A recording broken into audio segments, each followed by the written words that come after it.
Welcome to another episode of BWT.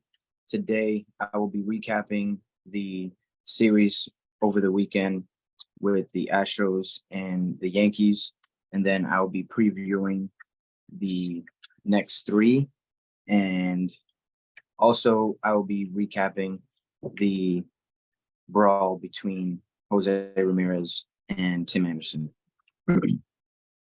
So, first game of the series. Stanton started off in the first inning, hitting a 2-run home run for his 16th of the year to go up 2-0. And then Billy McKinney also hit a home run solo shot to go up 3-0 for his 6th of the year.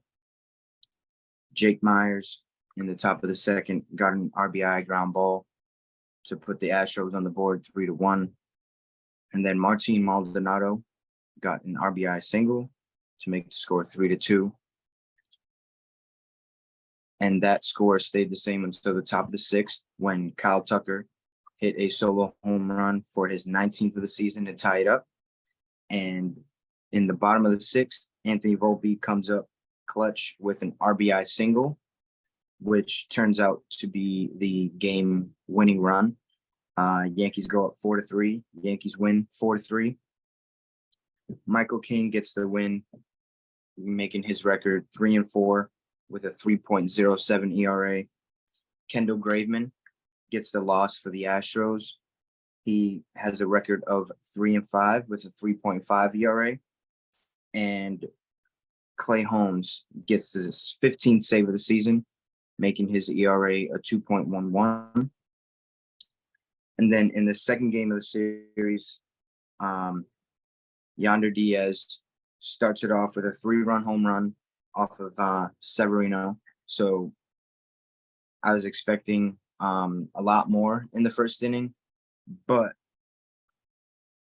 I guess 3 is all they got. And then in the top of the second, Alex Bregman got hit by a pitch with the bases loaded to bring in a run to bring them up 4-0. In the bottom of the third inning, Jake Bauers hit his 10th home run of the season, putting the Yankees on the board. 4-1 was the score at that time. And in the top of the 5th, sorry about that. Yordan Alvarez hits his 20th home run of the season, making the score 5-1. In the bottom of the 5th, Isaiah Kiner-Falefa, Stephen A., take notes. That's how you say his name, Isaiah Kiner-Falefa, not falafel, like, or whatever you were saying on first take. He hit a home run to go 5-2. And then Kyle Tucker in the top of the 6th inning hit a 2 RBI double to go up 7-2. And in the bottom of the 8th, Giancarlo Stanton hit another home run for his 17th of the season to make the score 7-3, which ended up being the final score of the game. Hunter Brown got the win, improving his record to 8-7 with a 4.07 ERA. And Severino gets the loss, making his record 2-6 with a 7.74 ERA. There's been talks about him going into the bullpen, but I think he needs to be sent down to the minors to figure it out. I don't know what's going on. It could be a mental thing. After his start against the Orioles on Sunday Night Baseball last week, he came out and said that he feels like he's the worst pitcher in baseball right now. You should feel like that because you are.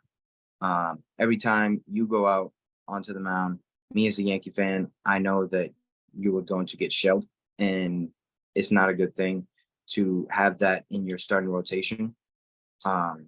If we can send him down maybe for a week or two, get him some relief appearances down there to kind of get into the groove of things coming out of the bullpen, that'd be great. But for him, he sees himself as a starting pitcher. He said he loves having a day for himself, but it has not been working out. So changes need to be made. in order for the Yankees to continue this push right now. We are 4.5 games out of the final wild card spot after this series. So you still got a shot. So changes need to be made. Boom. You already know how I feel about you and your decisions. So hopefully they change. In the third game, Nasty Nestor Cortez was activated off the IL, and he made his first start in a couple months.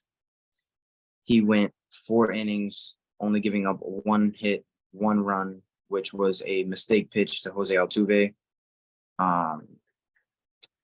And he got 8 Ks and only pitched 64 pitches. In the bottom of the second inning in that game, the bottom of the lineup was able to manufacture a run with Kiner Falefa getting a single, then Harrison Bader got a single, and then Anthony Volpe got a sac fly to bring in Kiner Falefa. In the top of the third was that mistake pitch I was talking about earlier. Nestor hung a cutter, and Jose Altuve hit his 8th home run of the season for his 200th of his career, tying up the game at 1. In the bottom of the 5th inning, Jake Bauers hit a home run to go up 2-1. It was his 11th home run of the season. And then in the bottom of the 8th inning, Gleyber Torres hit his 17th home run of the season to make the score 3-1, which ended up being the final score. Ian Hamilton ended up getting the win, going 2-1 on the season with a 1.67 ERA. And that was Justin Verlander's first game back with Houston after being traded from the Mets. He got the loss. He's 6-6 with a 3.11 ERA. And Clay Holmes got yet another save for his 16th of the season, bringing his ERA down to 2.06. And in the final game of the series, in the bottom of the first, Gleyber Torres continues to stay red hot. He hit his 18th home run of the season, going up 1-0. That is the most home runs by any second baseman in the American League. So power-wise, he is at the top. In the top of the second inning, Jake Myers hit a 3-run home run for his 8th home run of the season to go up 3-1. In the top of the third, Yordan Alvarez hit a 2-run home run to go up 5-1. In the bottom of the 4th inning, the Yankees were able to rally. Harrison Bader got an RBI single. Volpe was hit by a pitch with bases loaded to make it 5-3. Jake Bauers walked with the bases loaded to make it 5-4. And then Aaron Judge walked with the bases loaded to make it a tie game at 5. In the top of the 6th inning, Jake Myers strikes again for another 3-run home run for his 9th of the season to go up 8-5. And then Martin Maldonado also hit a home run in that same inning to go up 9-5. It was his 9th of the season. In the bottom of the 6th, Gleyber Torres got an RBI double to make the score 9-6. And in the bottom of the 8th inning, Harrison Bader got an RBI single with the bases loaded to make it 9-7, which ended up being the final score. JP France was able to get the win to improve his record to 8-3 on the season with a 2.75 ERA. Wandy Peralta ended up getting the loss. His record is 3-2 with a 3.27 ERA. And Bobby Abreu for the Astros was able to secure his 4th save of the season, making his ERA a 2.39. We were able to split that series. That was huge. The Yankees played with a lot of grit today. and through the series, they know that if they want to make it into the postseason, the Astros are a team that is going to be there, and they're going to threaten their opportunity to get a World Series championship. So this was very good as a fan standpoint to see that these guys are fighting for that wild card spot. The Yankees allowed 15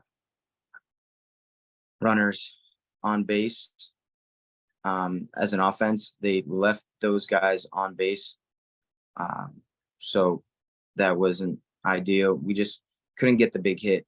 There were multiple times where we had bases loaded and the last guy out flew out to the warning track. Gleyber Torres did it in the 5th inning, and then Anthony Volpe did it in the bottom of the 8th, and then Stanton was up with runners on first and second, 2 outs, and he also flew out to the warning track in the bottom of the 9th, so that would have been a walk-off. He teased it because it looked like he thought he got it all, but he hit it to the deepest part of the park, center field, which is 408 to get it out there. So if he was able to pull it, or if he went down the line in the short porch and right, we would have won the series. So all in all, in a good series against the Astros. And looking forward to the next 3 series, we are on the road going to Chicago White Sox to play 3. And then we go down to Miami to play the Marlins in 3 games. And then we go to Atlanta to play them in a 3-game set.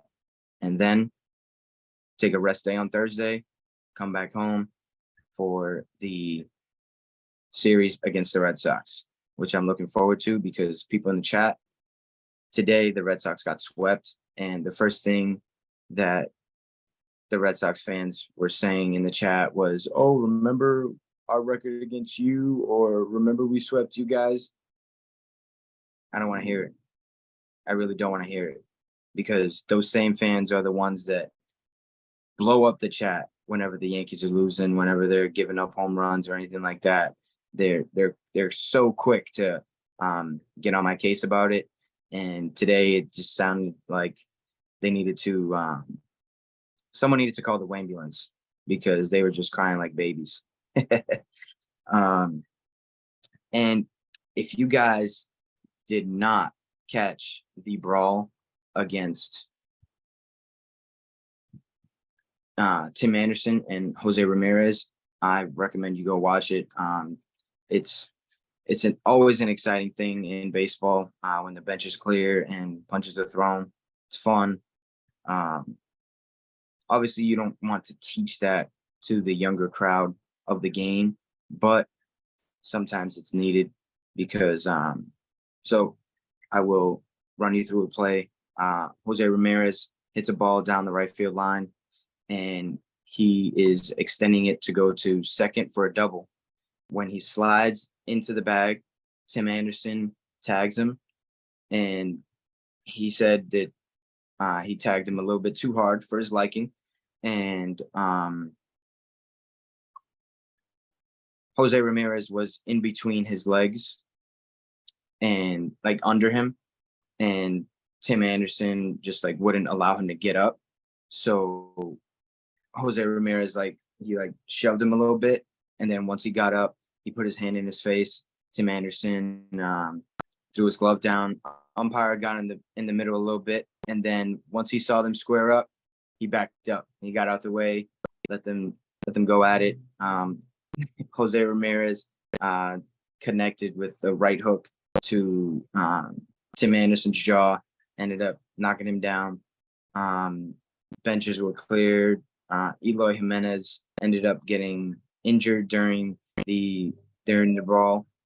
He came up limping, which is unfortunate for him because he's always been bit by the injury bug, and I want to see him go through a season without being injured because he is a player that can produce big numbers. And Terry Francona's response to the entire situation was hilarious. He just looked at the guy. First, the reporter said that it was a left hook. Terry Francona corrected him, saying that it was a right hook. And then he said, you can't do anything but just laugh at it, the entire situation, and boys will be boys. So, like I said, it's always fun to see that. The last time that we saw something like that, it was when Jose Bautista slid in hard to Rougned Odor in Texas, and we know how that went. Odor connected with the right hand, and Jose Bautista's helmet went flying, his glasses went flying, and his gum that he was chewing also went flying. He was a meme, and then after that, his career kind of went downhill. So I can only imagine what Tim Anderson is going to do in the rest of his career. Maybe this sparks him to stop disrespecting the game a little bit, because that's one thing that Jose Ramirez said.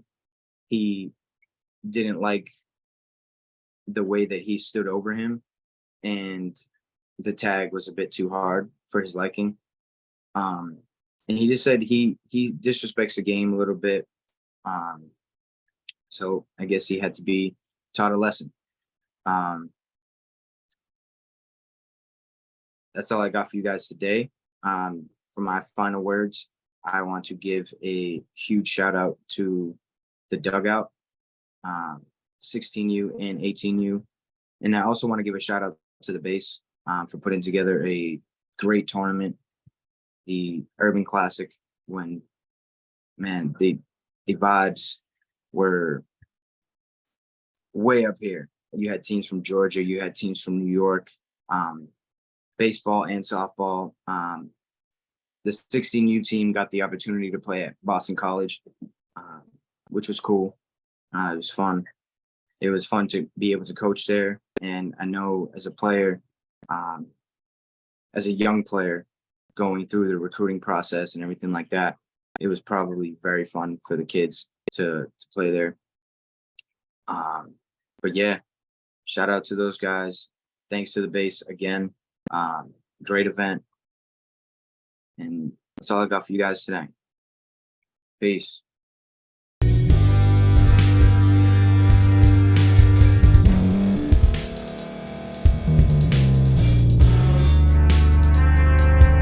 Thank you for staying to the end. If you're watching this on YouTube, please like this video, subscribe, and also hit that notification button so you can be notified next time we put out a video. If you're listening on any podcast platform, subscribe and hit that notification button, y'all, so you can be notified we put out another podcast audio. And last but not least, hit that share button. No matter what you're listening to or watching it, hit that share button and send it to somebody that you know that would love to watch this episode you just listened to. So once again, thank you for staying to the end, and we'll see y'all at the next episode.